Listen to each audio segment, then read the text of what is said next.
mirëpresim vendimin e Bashkimit Evropian për të hequr masat që ishin vendosur Kosovës.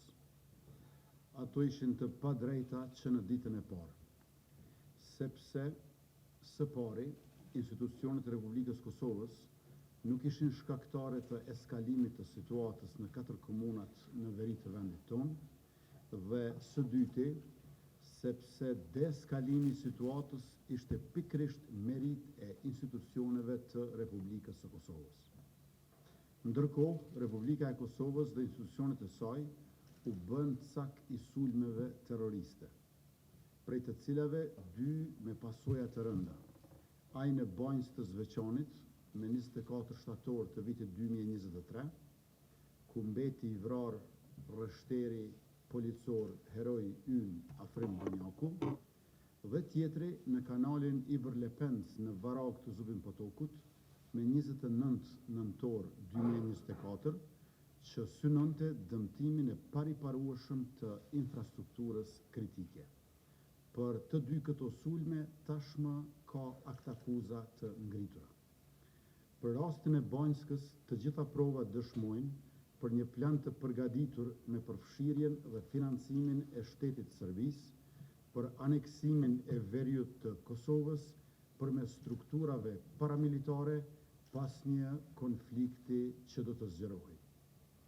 Po të mos ishin vendimet në kohë dhe reagimi i shpejt e profesional i njësive tona speciale të policisë, mëngjesi 24 shtatorit të vitit 2023 do të na zbarte një realitet krejtësisht tjetër në terren.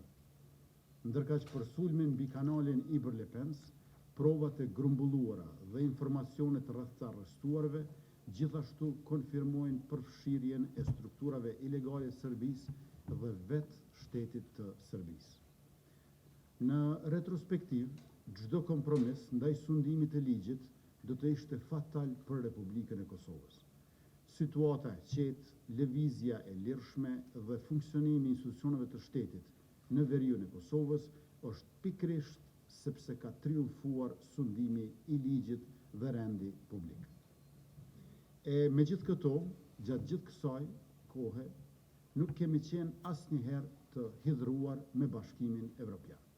Kemi mbetur plotësisht të përkushtuar ndaj integrimit evropian për përmbushjen e kritereve për antarësim dhe për të vazhduar si aleat dhe kampion të vlerave demokratike. Por më duhet të them edhe diçka. Republika e Kosovës, masat më të mëdha financiare, nuk i ka vuajtur nga Bashkimi Evropian, por nga opozita parlamentare.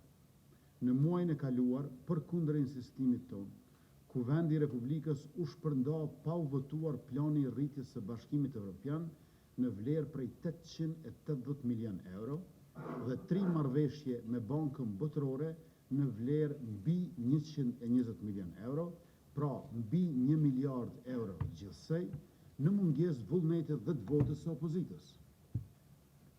Andaj uroj dhe shpresoj që pas zgjedhjeve të 28 dhjetorit dhe konstituimit të kuvendit, edhe opozita e tanishme t'ja heq masat Kosovës. Si pikë e parë e rendit të ditës për sot, kemi propozimin për konfirmimin e obligimit zbatimit vendimeve të CEFTA-s dhe të protokolleve të saj.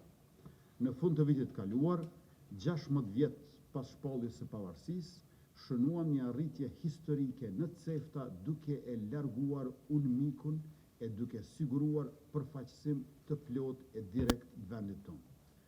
Ky hap forcoi zërin e Kosovës në vendimarrjen rajonale dhe mundësoi udhëheqje aktive në CEFTA 2025, përfshirë zgjedhjen për herë të parë të një drejtoreje shqiptare në krye të sekretariatit.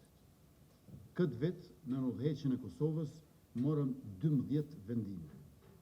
Sot, për vendimarrjet të qeverisë, kemi vendimet që janë aprovuar në Komitetin e Përbashkët të CEFTA-s, sikurse tregtinë elektronike dhe bashkëpunimin digital, barna më të sigurta dhe qasje më e shpejtë në tokë, mbështetje për bizneset përmes uljes së kostove doganore dhe të përshpejtimit të procedurave doganore, njohje në nënshkrimeve elektronike dhe qasje më e barabartë në shërbime digjitale pa geoblocking, si dhe konkurrencë e drejtë që sjell zgjedhje më të gjera e çmime më të mira.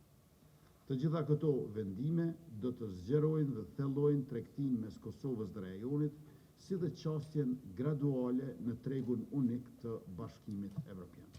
Arritje këto që përkthehen sigurisht në më shumë vende pune, shërbime më cilësore dhe një Kosovë në përgjithësi më të sigurt e më prosperuese.